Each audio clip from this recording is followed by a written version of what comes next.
अगर आप अंदर फंसे हो तो बाहर से कोई खोल नहीं सकता इसको। हाँ, वो एक इसके अंदर में लूप होल था, तो चाइना में ये बैन हो गया और शायद इंडिया के अंदर भी जल्दी हो जाए। अगर आपको बस 2 ही लोग बैठना है और अच्छा खासा लगेज लेके जाना है या फिर कैंपिंग भी करना है तो पीछे में अपना गद्दा डाल दो के भी जाके बढ़िया तरीके से। तो मेरे हाइट के हिसाब से मेरे को थोड़ा सा दिक्कत जाती है बैठने के अंदर में, बट एक बार अगर मैं बैठ गया ना तो फिर कंफर्टेबल है। तब आपका यहाँ पे सर वगैरह लगता नहीं ऊपर की तरफ में। वेंटिलेटेड डिजाइन दी है, हाँ, गड्ढे आपको देखने मिल जाएगी इस पे, लेकिन वेंटिलेटेड सीट नहीं दी है। और जैसे अभी मैं 60 किलोवाट पे कर रहा हूँ तो 1 घंटे में मेरी गाड़ी 0 to 80 चार्ज हो जाती है। वेलकम बैक गाइस, मेरा नाम है यतीश, आप देख रहे हो ऑटो शिफ्ट और आज हमारे पास में टाटा कर्व ईवी एंड इसके ओनर हमारे साथ में आकाश भैया। बाकी सबसे पहले आकाश भैया अपना इंट्रोडक्शन दीजिए कि, और सेकंड वो बताओ कि आपने टाटा कर्व को क्यों चूज किया।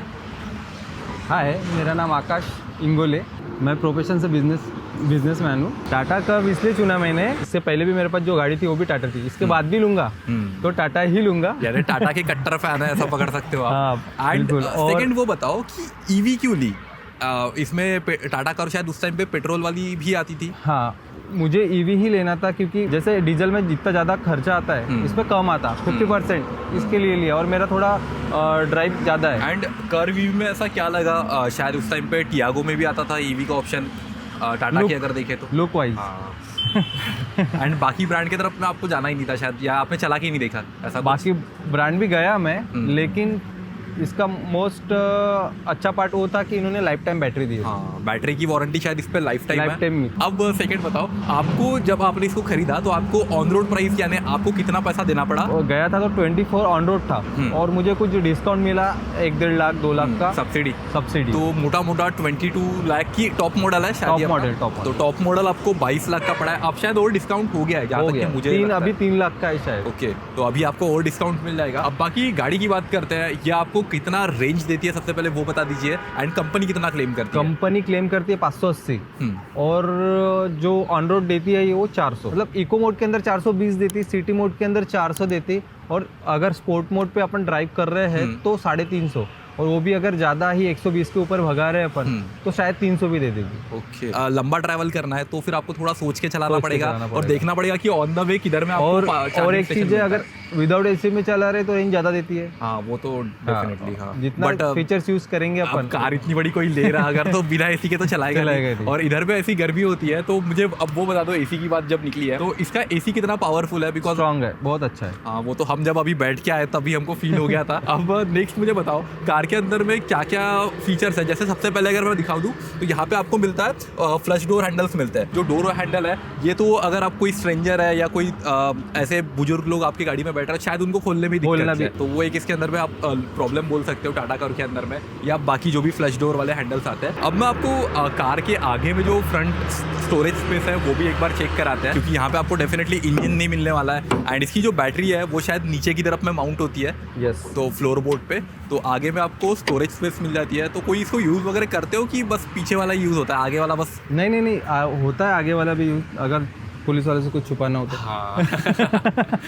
यहाँ पे आपको फैंस भी मिल जाते हैं। हाँ। एंड बाकी तो पूरा बैटरी जैसे अपने इसमें होता है वैसे ही बैटरी होती है। सेकंड मुझे बताओ, फॉर एग्जांपल जैसे मैं अगर कार चला रहा हूँ एंड इसकी बैटरी 0% हो गई, अगर मुझे चार्जिंग ओपन करना है वो शायद आगे की तरफ में, तो ये काम कैसे करता है फिर? हाथ से भी ओपन कर सकते हैं। ओके। अंदर बटन से भी यूज़ कर सकते हैं और हाथ से भी। मैंने अभी तक तो हाथ से ही यूज़ किया। कलर अगर आप देखोगे ना तो कहीं ना कहीं ये नार्डो ग्रे कलर आप इसको बोल सकते हो, जो BMW के इसमें आता है। एंड बाकी अब बूट स्पेस एक बार चेक कराओ, उसके अंदर में कितना स्टोरेज मिलता है। शायद सेगमेंट का सबसे बेस्ट बूट है, इसके अंदर 500 लीटर का स्टोरेज मिलता है। ऑटोमेटिक भी ओपन होता है, इसके अंदर में आपको गेस्चर कंट्रोल भी मिल जाता है। एंड एक बार यार जगह चेक करो, जैसे यहाँ पे भी आप कुछ स्टोर करके रख सकते हो, इस साइड में भी आपको मिल जाएगा, सेम उस साइड में भी मिल जाएगा। यहाँ पे आपको हुक्स मिल जाएंगे, लाइट मिल जाएगा। एंड जैसे अभी गेस्चर कंट्रोल से ही इसके हमने बूट को बंद भी कर दिया, आपको वो भी देखने को मिलेगा। एक बार ऑन करके भी दिखा दो, तो इस टाइप से कुछ चालू भी होने वाला है। एंड एक चीज मैं बता दूं, तो आप इसके हाइट को अंदर से एडजस्ट कर सकते हो, यहाँ से भी कर सकते हैं अपन। ओके, तो यहाँ से बटन से भी कर सकते हैं आप, और अंदर स्क्रीन से भी आप कर सकते हो इसको। तो ये एक इसके अंदर में बढ़िया फीचर है। तो देखो आपकी कुछ इस टाइप से यहाँ पे सीट ओपन हो जाएंगी, फिर चाहे आपको फ्लोर मैट डालना हो, कुछ डालना हो तो आप बढ़िया तरीके से डाल सकते हो। एंड ये भी आपका नीचे हो जाएगा। अब अगर आप ये पार्शियल ट्रे हटा दोगे और नीचे की तरफ में देखोगे तो आपको काफ़ी ज़्यादा इसके अंदर में बूट स्पेस मिलने वाली है। अगर आपको बस 2 ही लोग बैठना है और अच्छा खासा लगेज लेके जाना है या फिर कैंपिंग भी करना है तो पीछे में अपना गद्दा डाल दो भी जाके बढ़िया तरीके से, तो अच्छी खासी जगह मिलने वाली है अगर आप सीट को रिक्लाइन करते हो। अब हम थोड़ा सा अंदर की तरफ में बैठ के बात करते हैं कुछ। जैसे 5.9 6'9" मेरी हाइट है। एंड अगर एक बार मैं आपको दिखाऊं तो मेरे को तो भाई लाइक ऐसा दिक्कत नहीं जा रही है बैठने में। शायद जिसकी हाइट थोड़ी 6 फुट के ऊपर हो उसको दिक्कत जा सकती है, बट अभी यहाँ पे आपको कटआउट मिल जाता है ऐसा, तो सच ऐसी कोई दिक्कत नहीं जा रही है। एंड बाकी अब अगर मैं जैसे बताऊँ, इसके अंदर में पीछे के सीट में 3 लोग बैठ सकते हैं या फिर 2 लोग बैठ सकते हैं कंफर्टेबली। अगर कंफर्टेबली बैठ सकते हैं 3 अडल्ट या फिर 2 अडल्ट और 1 बच्चा। 3 अडल्ट। ठीक है। एंड आगे की अगर सीट की बात करूँ तो ड्राइवर सीट और जो को पैसेंजर वाली सीट है वो कितना कंफर्टेबल है? बहुत ज़्यादा कंफर्टेबल है। ओके ठीक है, वो जब हम अंदर बैठेंगे तब ज़्यादा बेटर तरीके से बात करेंगे। एंड इसके अंदर एक चीज़ मैंने नोटिस की, जब आप अंदर बैठते हो कार के अंदर में तो काफ़ी ज़्यादा झुक के आना पड़ता है। इतना तो सिडान में भी नहीं झुकना पड़ता जितना ये एसयूवी के अंदर में आपको या कूपे डिज़ाइन के अंदर में झुकना पड़ता है। तो मेरे हाइट के हिसाब से मेरे को थोड़ा सा दिक्कत जाती है बैठने के अंदर में, बट एक बार अगर मैं बैठ गया ना तो फिर कंफर्टेबल है, तब आपका यहाँ पे सर वगैरह लगता नहीं ऊपर की तरफ में। तो अभी हम कार के अंदर में बैठे हैं, यहाँ पे ड्राइवर सीट ऑक्यूपाइड है, पैसेंजर सीट ऑक्यूपाइड है और पीछे में भी मेरा एक दोस्त बैठा है। बाकी अब कार को चलाते हैं, उसमें बात करेंगे हम गाड़ी के प्रोज एंड कॉन्स की, गाड़ी चलने के अंदर में कैसी है। जब स्टार्ट होता है तो सिटी मोड पे ही स्टार्ट होता है। ओके। तो बाद में अपन इको मोड पे ले सकते हैं, इकोनॉमी ड्राइव और मोड, स्पोर्ट मोड पे भी ले सकते हैं। तो स्पोर्ट्स मोड के अंदर में जो स्टार्टिंग से ही एकदम पावर आती है वो आती है, फिर ट्रस्ट फील होता है क्या? आती है। 120 तक तो मैं इकोनॉमिक में लेके गया हूँ। एंड उतनी नॉर्मल हमारे हाईवे की वो भी है, रेंज भी है, बट कई जगह पे थोड़ा समृद्धि पे वगैरह चला रहे हो तो शायद आपको भगाना पड़े। जो 360 डिग्री कैमरा है वो सिर्फ बैक दिखाएगा, और वो भी अगर स्पीड पे कर रहे हैं तो वो भी बंद हो जाएगा। अच्छा, व्हीकल लिख के आया यहाँ पे, vehicle speed too high, drive slowly. तो इसके लिए आपने रिवर्स मोड नहीं डाला फिर भी ऑन हो जाता है? ऑन हो जाता है। तो क्वालिटी तो इसकी अच्छी खासी है। कभी ऐसा दिक्कत दिया है कि इंडिकेटर चालू करने के बाद में नहीं हो रहा है या कभी पीछे ऐसा कुछ भी नहीं हुआ है। एंड रात के टाइम पे कैसा परफॉर्म करता है कैमरा रिवर्स का? वो भी अच्छा करता है। ओके। अभी ये 360 डिग्री, अभी यहाँ पे अपन चारों तरफ से देख सकते हैं। यार देखो, क्वालिटी जो है ना कैमरे की आपको काफ़ी बढ़िया देखने को मिलने वाली है। पूरा दिख रहा है साइड से कौन जा रहा है करके, एंड जो गाड़ी का एनिमेशन वगैरह आ रहा है वो भी काफ़ी तगड़ा दिख रहा है इसके अंदर में। एंड एक बार मैं आपको एसी के वेंट चेक कराता हूँ। यहाँ पे आपको देखने को मिलेगा, इधर में आपको 2 देखने को मिलेगा एंड एक उस साइड में देखने को मिलने वाला है। और एसी एक्चुअली में काफ़ी ठंडा है, पूरा ठंडा कर दिया है। तो ये सारे टच वाले कंट्रोल्स है एसी के जो है, ये आपको मैनुअल थोड़ा देखने को मिलेगा, ये ब्लोअर एंड ये टेम्परेचर का। ये जो है ये आगे का चार्जिंग वाला पॉइंट इससे खुलता है, उससे ओपन करने का। हाँ। ओके। वो तो हाथ ये से किया पीछे का जाता बूट ओपन करने का, ये hill descent, 360 degree camera and ये सब आपको बटन देखने को यहाँ पे मिलेंगे। और स्क्रीन अगर मैं आपको एक बार दिखा दूँ तो इसके अंदर आपको 2 स्क्रीन देखने को मिलने वाली है। वहाँ पे आपको एक ड्राइवर के लिए MID देखने को मिलेगा जो पूरा डिजिटल होने वाला है। यहाँ से भी यूज़ कर सकता हूँ मैं। ठीक है। स्क्रीन यहाँ पे आपको माउंट स्टीयरिंग माउंट के ऊपर में भी सारे बटन देखने को मिलेंगे। एंड नेक्स्ट आप मुझे भैया वो बता दो, इसके अंदर में कभी ऐसा हुआ है कि EV है तो मोस्टली लोगों को थोड़ा सा एक डाउट रहता है कि कभी रास्ते में बंद पड़ जाते हैं, कुछ होता है, ऐसा कुछ हुआ है इसके साथ में? नहीं, अभी 7-8 महीने से मैं यूज़ कर रहा हूँ तो मेरे कभी हुआ नहीं। टाटा गाड़ियाँ अच्छी बनाता है, सेफ बनाता है, 5 स्टार रेटेड ये भी है, बट सर्विस काफ़ी ख़राब है टाटा की। तो आपका एक्सपीरियंस कैसे रहा है टाटा के सर्विस के साथ? फिलहाल तो अभी मेरी इससे पहले भी टाटा की गाड़ी थी तो भी ख़राब नहीं रहा है। आफ्टर वारंटी भी उन्होंने मुझे बहुत सारी चीज़ें दी है। मैं EV का सर्विस कॉस्ट कितना है, कितने किलोमीटर के बाद में इसको सर्विस करना पड़ता है? अब अभी 7,500 किलोमीटर के बाद कर रहे सर्विस। हाँ। और सर्विस कॉस्ट पकड़ेंगे तो वही नॉर्मल जो 5-6 हज़ार रुपये आता ही है। एंड इसमें क्या क्या चेंज होता है फिर? बैटरीज की लाइफ वगैरह नहीं क्या, हाँ, हेल्थ वगैरह, हाँ, बैटरी की हेल्थ वगैरह, और जो नॉर्मली ही कारों की होती है, जैसे चारों चक्के का क्या बोलते हैं, अलाइनमेंट वगैरह एंड ऑल बेसिक चीजें सारी होती है। बट जैसे आपने बोला था कि 15 साल की आपको वारंटी बैटरी के ऊपर में मिलती है या लाइफ टाइम जो आप बोल रहे थे, और 15 साल ही शायद कार की लाइफ है देखा जाए तो। उसमें वो लोग क्या करेंगे, बैटरी अगर खराब होती है तो रिप्लेस करके मिलती है पूरी? नहीं, इसमें सेल्स दिए हुए हैं उन्होंने। जैसे अभी 2 सेल खराब हुए, 3 सेल खराब हुए तो वो चेंज करके पर्टिकुलर सेल चेंज हो जाएगा आपका। हाँ। तो इससे आपकी रेंज भी बढ़ जाएगी ओवर द पीरियड ऐसा। हाँ। ठीक है। अब बाकी बात करते हैं गाड़ी के मेन प्रोज एंड कॉन्स से। सबसे पहले प्रोज स्टार्ट करते हैं, बाद में फिर आप कॉन्स बताना गाड़ी के कि आपको क्या लगता है कि शायद इसके अंदर में और बेटर होना चाहिए था। प्रोज में अगर बोले अपन तो कंफर्ट लेवल अच्छा है इसका, और चलने में स्मूथ है। जैसे मैंने इससे पहले डीजल चलाया है और फुली ऑटोमेटिक होने की वजह से तो और टेंशन नहीं, और इसकी हाइट अच्छी है, दिखने में लुक अच्छा है। हाँ। डिजाइन है, काफी नया आया मार्केट में, और सबसे पहले शायद टाटा ही लेके आया इस बजट के अंदर है। एंड नेक्स्ट बात करते हैं रेंज का। एक बार बता दो मुझे कि as compare to its competitor ये क्या ज्यादा रेंज प्रोवाइड करती थी या कुछ ऐसा था? नहीं, ज़्यादा रेंज प्रोवाइड नहीं करती थी। जैसे अभी मैं महिंद्रा में भी गया हूँ तो उन्होंने भी मुझे उतनी 500 की रेंज बताई। किया में तब शायद क्लेविस आई थी, कैरेंस क्लेविस करके। हाँ। वो भी तब तो उन्होंने भी उतना ही मुझे रेंज बताया है 480-500 का। इसका एक ही अच्छा लगा मुझे जो इन्होंने लाइफ टाइम बैटरी दी है। आपके पैसे बच रहे बैटरी जो अपने को 4-5 साल के बाद 7-8 लाख रुपए लगने वाले हैं वो बच रहे। ब्रेक टेस्ट की बात करूँ नॉर्मल, अगर आप हाईवेज पे ब्रेक मार रहे हो, इमरजेंसी में कोई आ गया तो ब्रेक्स कितने रिस्पॉन्सिव है इसके? मतलब अच्छे हैं। ओके, अब बात करते हैं इसके कॉन्स के। आपको इसे क्या लगा कि क्या बेटर होना चाहिए इसके अंदर में? इसके अंदर में पहली बात तो मुझे एक तो ये यहाँ पे स्पेस कुछ भी यूज नहीं कर सकते और मेरा फ्रेशनर रखने को भी जगह नहीं है यहाँ पे, तो ये स्पेस वो चेंज कर सकते हैं और बहुत अच्छा कुछ यहाँ पे ला सकते हैं। जैसे अदर्स कार में देखे अपन, इसके अंदर में भी ज्यादा जगह नहीं है मेरे ख्याल से। 1 लीटर पीछे की जो सीट्स है वो रिक्लाइनर नहीं है। थोड़ा सा मेरे को भी लग रहा है कि शायद रिक्लाइन वाली होती तो ज्यादा कंफर्टेबली बैठ सकता था मैं पीछे में भी।